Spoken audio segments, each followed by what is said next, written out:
Hello दोस्तों, welcome to my channel let's achieve excellence. तो ये है ग्राफ्स इन इकोनॉमिक्स का पार्ट 2। तो चलिए शुरू करते हैं। ऑलरेडी पिछले वीडियो में हमने बहुत कुछ देख लिया था और लास्ट में हमने ये भी देखा था कि कौन कौन से टाइप के डायग्राम होते हैं।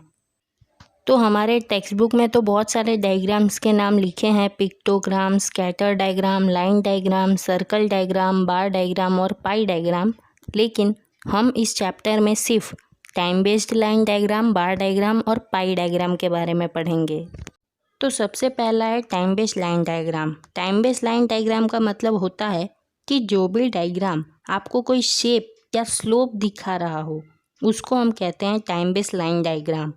इसका डेफिनेशन भी यही है कि pictures which show the shape और slope of relationship in economics between two variables is known as time based line diagram. तो आप जब भी कोई डायग्राम ड्रॉ कर रहे हो और आपका आंसर कोई स्लोप में आ रहा है तो आप समझ जाना कि वो कौन सा डायग्राम है, टाइम बेस्ड लाइन डायग्राम। इसका एग्जाम्पल देखें तो जैसे सप्लाई कर्व, डिमांड कर्व आपने 11th स्टैंडर्ड में किया ही था।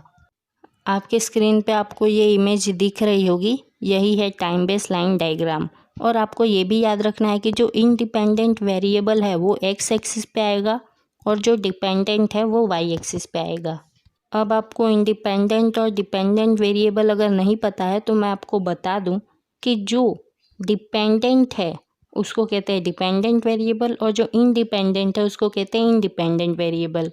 जैसे फॉर एग्जांपल समझ लो आपके पास डेटा दिया हुआ है कि इस साल में इतनी बारिश हुई तब इतना राइस उगा, इस साल में इतनी बारिश हुई तो इतना राइस उगा। तो आपको ये याद रखना है कि जो रेनफॉल है वो इंडिपेंडेंट है और जो राइस का प्रोडक्शन है वो डिपेंडेंट है, क्योंकि बारिश हुई तभी तो राइस उगा। अगर बारिश ही नहीं होती तो राइस कैसे उगता। तो यहाँ पे रेन है इंडिपेंडेंट वेरिएबल, इसलिए वो एक्स एक्सिस पे आएगा और राइस का प्रोडक्शन आएगा वाई एक्सिस पे। तो ऐसे ही इस एग्जाम्पल में भी यही है, जो टाइम है वो इंडिपेंडेंट है इसलिए वो एक्स एक्सिस पे है और जो पॉपुलेशन है वो डिपेंडेंट है इसलिए वो वाई एक्सिस पे है। क्योंकि पॉपुलेशन टाइम पे डिपेंड है इसलिए वो वाई एक्सिस पे है। तो आई होप कि आप क्लियर हो गए होंगे। सेकेंड डायग्राम है बार डायग्राम। तो ये आपके सामने मैं जो इमेज दिखा रही हूँ वो है बार डायग्राम। बार डायग्राम के अंदर वर्टिकल या फिर हॉरिजॉन्टल बार्स बनाए जाते हैं और ये बार एक दूसरे से अलग होते हैं, हाइट में भी, लेंथ में भी, विड्थ में भी, सब में एक दूसरे से ये अलग होते हैं।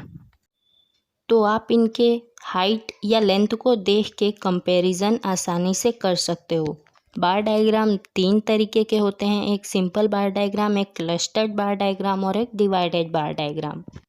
तो ये देखिए, ये है सिंपल बार डायग्राम, एकदम सिंपल सा है।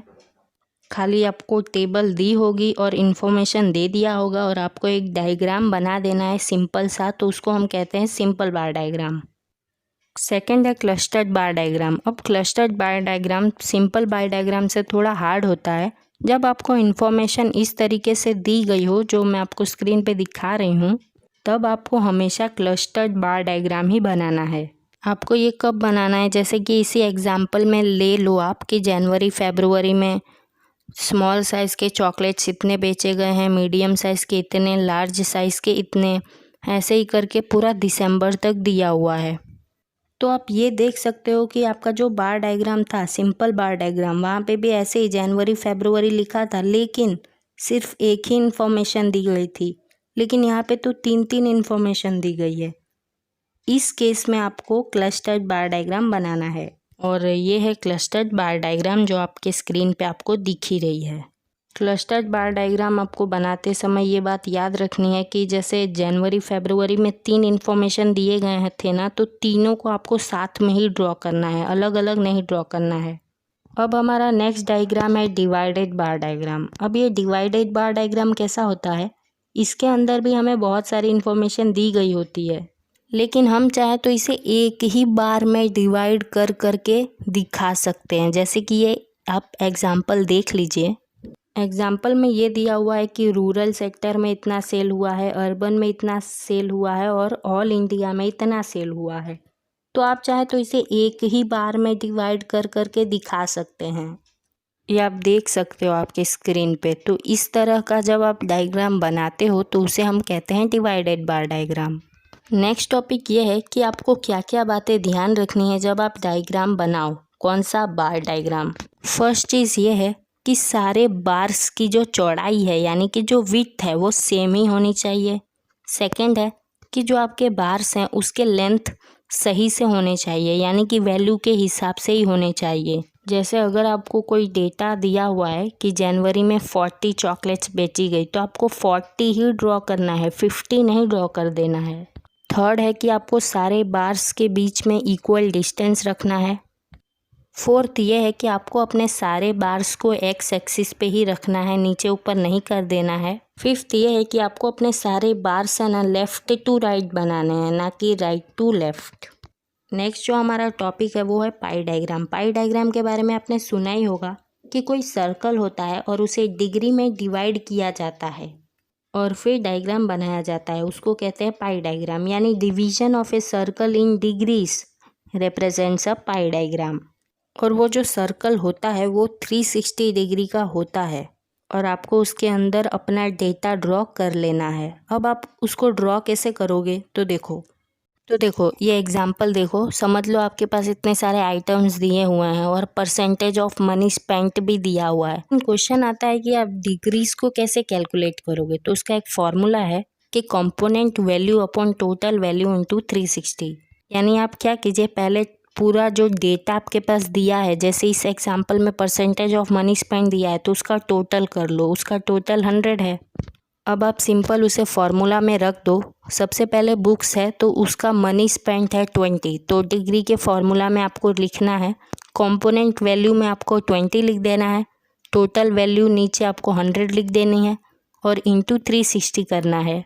आंसर आएगा 72 डिग्री। तो सिंपली आपको उस सर्कल में जाके 72 डिग्री बना देना है और वहाँ पे लिख देना है बुक्स। तो ऐसे ही आपको सारे बना देने हैं और जब आप इन सब का टोटल करोगे ना तो 360 ही आएगा।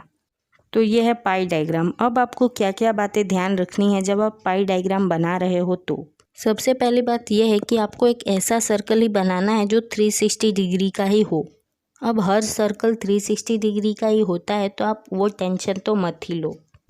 सेकेंड चीज़ आपको क्या ध्यान में रखना है कि आप जब डिग्री कैलकुलेट कर रहे हो तो सही तरह से करो, फॉर्मूला सही तरह से यूज़ करके आंसर निकालो और जब सारा आंसर निकल जाए तो उसे प्लस करके देखोगे तो 360 ही आएगा।